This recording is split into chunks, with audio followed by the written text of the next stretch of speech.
Yeah. So next question, explain the impact of French Revolution on the life of people of French. ठीक है कि French revolution हुआ तो उसका impact क्या था लोगों पे, वो एक्सप्लेन करना है। तो हम लोग ने देखा फ्रेंच रिवॉल्यूशन के बाद बहुत सारी चीजें चेंज हो गई, जैसे divorce was made legal and could be applied by both women and men. Women could now train for jobs, could become artists or run small publics के वो divorce legal कर दिया था एंड दोनों साइड से डिवोर्स दे सकते हैं, women भी दे सकते हैं, मेन भी दे सकते हैं, अप्लाई कर सकते हैं। एंड क्या था, वुमेन को कहीं पे जॉब करना है या आर्टिस्ट बनना है या स्मॉल बिजनेस रन करना है तो वो कर सकते हैं। The Constitution of 1791 began with the Declaration of Rights of Men and Citizens. It proclaimed that freedom of speech and opinion and equality before law were natural rights of each human being by birth. This could not be taken. And जो constitution ने declaration of rights of man and citizen pass किया था उसमें उन्होंने क्या बोला कि जो फ्रीडम ऑफ स्पीच है, ओपिनियन है एंड इक्वालिटी है, ये सारी चीजें क्या है, ये नेचुरल राइट्स हैं ह्यूमंस के, जो उन्हें अपने बर्थ से मिलते हैं। इस राइट्स को कोई टेक अवे नहीं कर सकता, मतलब क्या, इसको कोई छीन नहीं सकता है। Newspaper, pamphlets, and printed pictures appeared steadily in the town of French. From there, they traveled into the countryside. These publications described and discussed the events and changes taken place in the country. And सारी जगह पे ये सारे जो changes आ रहे थे French revolution में, वो सारी जगह पे पब्लिश हो रहे थे, न्यूज़पेपर, पैम्पलेट्स, पिक्चर्स, सब जगह। एंड दैट इज व्हाई बाकी की कंट्री तक भी ये आइडिया स्प्रेड होने लगा कि जो फ्रेंच में, फ्रांस में हो रहा था। क्लियर है बच्चा लोग? Yes ma'am. Yes, ma'am. अभी यहाँ पे पूछा है that what compelled Louis XVI to rise taxes in France. तो हम लोग ने देखा है कि टैक्सेस क्यों बढ़ा दिए गए।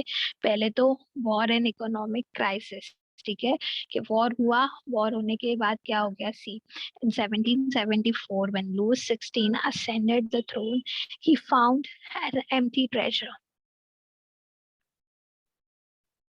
The nation had gone into deep debt because of the fighting in 7 years war, जिसके वजह से क्या था, पूरा जो ट्रेजर है, जो नेशनल ट्रेजर है, वो पूरा खाली था। अभी जो नया किंग है उसे कुछ पता नहीं कि मैं क्या करूं, कैसे हेल्प करूं, तो उन्होंने क्या किया, और वापस उसने अमेरिकन कॉलोनीज को हेल्प भी किया, 13 अमेरिकन कॉलोनीज को हेल्प किया।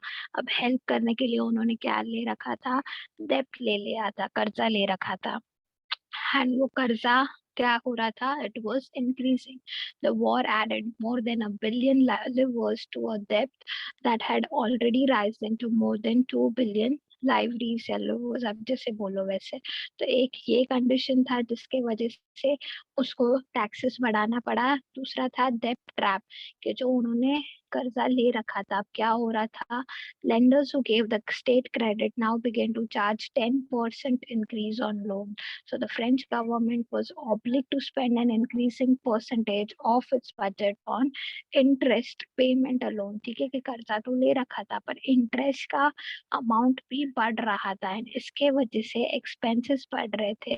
एंड जो नया किंग था उसे समझ नहीं आ रहा था कि मैं कैसे करूँ, ऑफिस कैसे रन करूँ, मेरा आर्मी, मेरा कोर्ट कैसे मेंटेन करूँ। कोर्ट वो सब भी मेंटेन करना पड़ता है, राइट? आप राजा हो तो आपके जो सारे गवर्नमेंट ऑफिसेस है उस टाइम पे, या जो आर्मी है, जो कोर्ट है, उसको मेंटेन करने के भी एक्सपेंसेस थे, जिसके वजह से उसने क्या किया, he force people to increase taxes. And एक थर्ड रीजन है, दैट इज extravagant court. मतलब क्या, France under various kings had an extravagant court at the immense palace of Versailles. ये वर्सेल्स को छोड़ के भी उन्होंने अलग अलग कोर्ट बना रखे थे। तो अगेन उनका मेंटेनेंस एंड वो सारे रीजन के वजह से उसको लुइस 16 को क्या करना पड़ा, प्राइजेस इंक्रीज करने पड़े। ठीक है? Yes Yes, ma'am. Describe the status of the nobles in France before the revolution. Nobles का स्टेटस बिफोर द रिवॉल्यूशन कैसा था, तो हम लोग ने देखा they had numerous privileges, they had living the life which was full of luxury. On the other hand, जो peasant and workers थे उनकी लाइफ बेचारे लोगों की कैसी थी, it was rich life, they were forced with heavy taxes and labors. and जो middle class थे, जो लॉयर्स थे, डॉक्टर्स थे, वो क्या करते थे, they were always suffered humiliation at the hands of clergy, कि उनको हमेशा क्लर्जी लोगों के अंडर रहना पड़ता था, नोबल्स लोगों के अंदर रहना पड़ता था। एंड यही एक ऐसा स्टेट था जो सोशल इनइक्वालिटी फेस कर रहा था। Okay, this state of social inequality was the chief cause of French revolution. Next, the inequalities that existed in French society in the old regime became the cause of French Revolution. Justify the statement, बराबर है ना, जो inequality हो रही थी, जो French society में exist कर रही थी, इसका यही कारण था French Revolution होने का. That was the main cause of French Revolution. Justify. तो हम लोग ने देखा है कि society क्या थी, 3 states में divided थी. फर्स्ट और सेकेंड स्टेट वाले लोग जो अपना they were enjoying their privileges, wherein the people of middle class, the third state, people who were businessmen, traders. आप पूछ रहे थे ना पार्थ, थर्ड स्टेट में कौन आता है, ये देखो बच्चा, businessman, traders, merchant, artist, peasants and servants, ये सारे थर्ड स्टेट में आते। तो वो लोगों को क्या करना पड़ता था, they had to pay taxes, they had to pay tax to the church as well as to the state. यहाँ पे आपको मेन क्या बताना है, जो इनइक्वालिटी हो रही है लोगों के साथ वो बताना है। तो ये इनइक्वालिटी है ना, क्यों खाली थर्ड स्टेट टैक्स पे करे, फर्स्ट और सेकेंड स्टेट वाले क्यों ना पे करे। तो इनइक्वालिटी के वजह से फ्रेंच रिवॉल्यूशन कैसे हुआ वो आपको बताना है। फिर यहाँ पे क्या बताया है, feudal dues were extracted by nobles from peasant and 1/10 of, ये जो तिथीस है, तिथीस के बारे में आपको डिस्क्राइब करना है कि तिथीस मतलब क्या, जो एग्रीकल्चर प्रोड्यूस हुआ रहेगा उसमें से 1/10 आपको पे करना पड़ता है। एंड तिथीस और तैलीस, तैलीस क्या था कि आपको स्टेट को पे करना पड़ता है। तो ये सारा रीजन था जिसके वजह से इनइक्वालिटी क्रिएट हो रहा था, and that is why it was the main cause of French revolution. Clear? Yes, ma'am.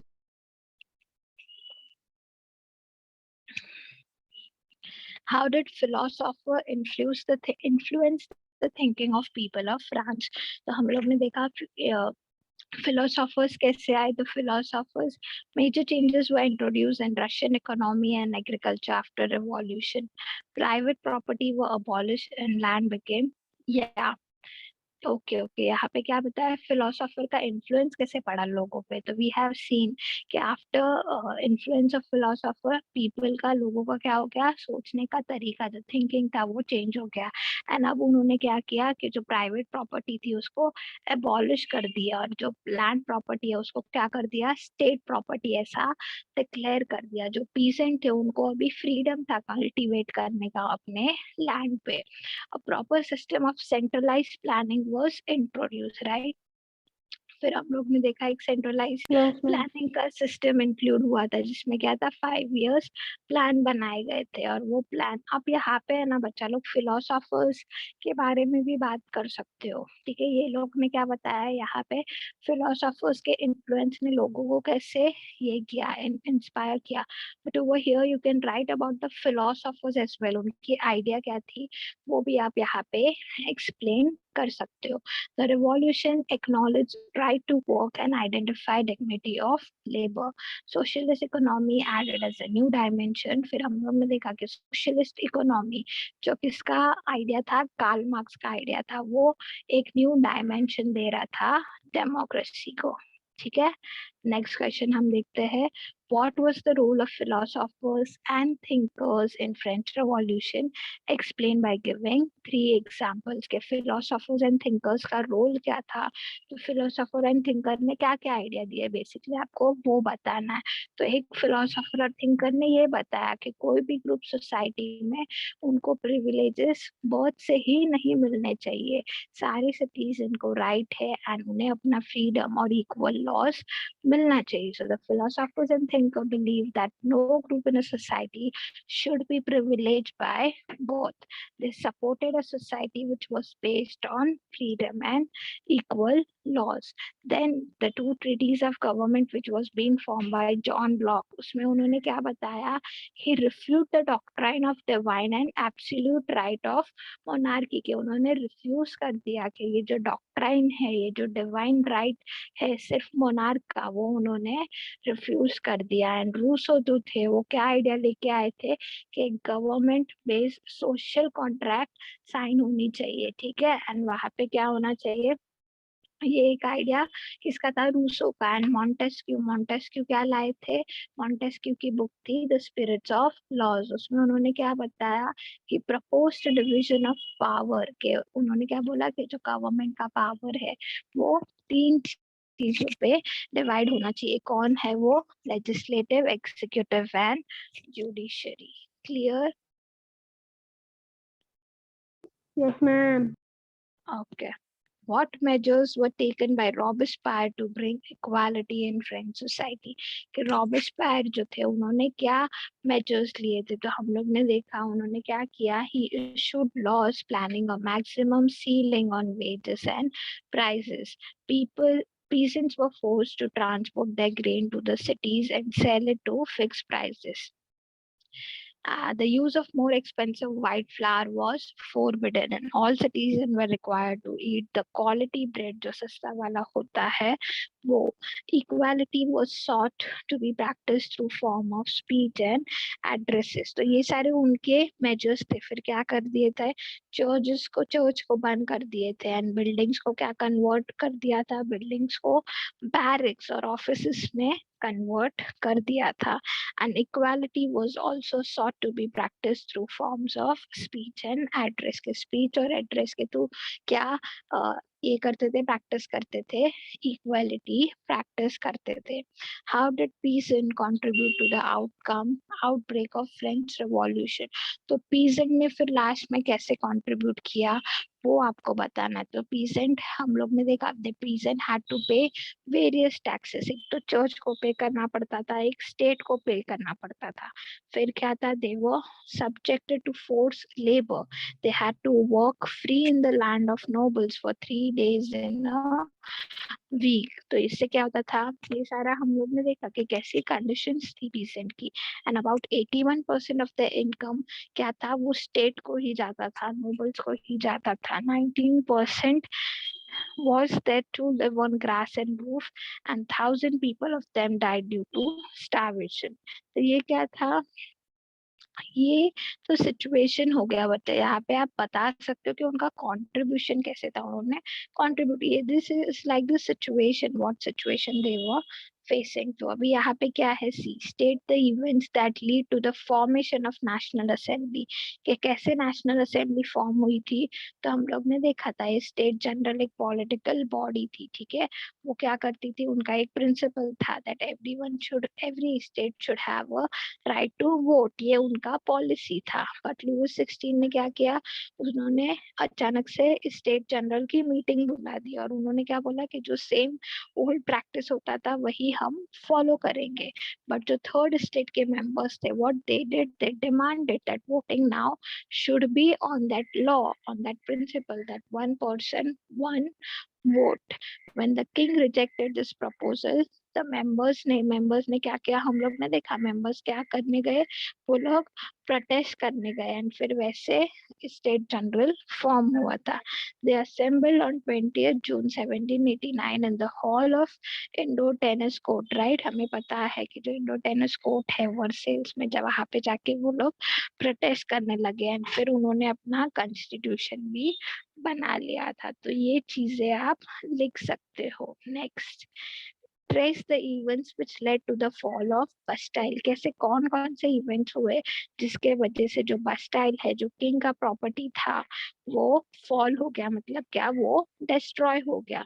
तो हम लोग ने देखा ऑन 20 जून क्या था, रिप्रेजेंटेटिव ऑफ थर्ड स्टेट कहाँ पे असेंबल थे, हॉल में असेंबल थे। वो लोग अपना कॉन्स्टिट्यूशन बनाने में बिजी थे। After spending in long queues at the bakery, crowds of angry women stormed in the shops at the same time.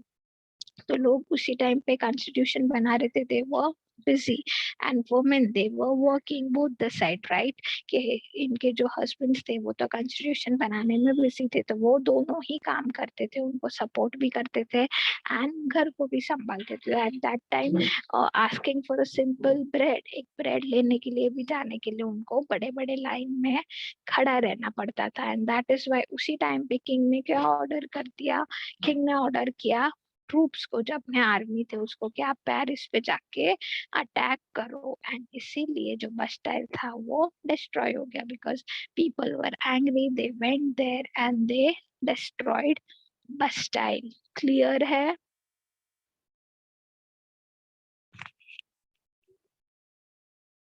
Yes, ma'am.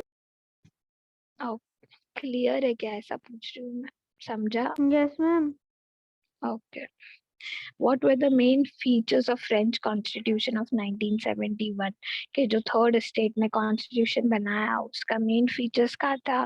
तो एक था पावर ऑफ नेशनल असेंबली, के जो नेशनल असेंबली है उसको पावर मिलना चाहिए इनडायरेक्टली। मतलब कैसे था कि सिटीजन, उन्होंने क्या बताया था, see power to make laws in National Assembly which was indirectly elected. यहाँ पे क्या था, citizen voted for a group of electors. ठीक है, कि आप पहले से नहीं बताओगे कौन वोट करना चाहिए, बट यहाँ पे सिटीजन्स जो है वो सिलेक्ट करेंगे कि कौन चूज होना चाहिए असेंबली में। फिर सेकेंड पॉइंट क्या था, मेन फीचर फ्रेंच कॉन्स्टिट्यूशन का, राइट टू वोट। ठीक है, उन्होंने बताया that not all citizen had right to vote, तो खाली मेन जो थे 25 years ऑफ एज के ऊपर, एंड जो 3 days का जो वेजेस पे करते थे, only they were they were allowed to pay taxes, उनको एक्टिव सिटीजन माना जाता था। तो दिस शुड, मतलब ये एक उनका रूल था, राइट, कॉन्स्टिट्यूशन का। और क्या था, जो रिमेनिंग मैन है और वुमेन है उनको क्या कैटेगराइज कर दिया था, पैसिव सिटीजन में कैटेगराइज कर दिया था, एंड उनका right of vote of right जो था वो छीन लिया गया था। एंड बेसिक राइट्स कहते हैं, all the citizen were given some basic rights, जैसे right to life, freedom of speech, freedom of opinion, equality before law, etcetera. So it was the duty of state to protect its citizen natural rights. तो समझा बच्चा, ऐसे छोटे छोटे questions भी आपको बीच बीच में से टेक्स्ट बुक में से पूछ सकते हैं। Is it clear?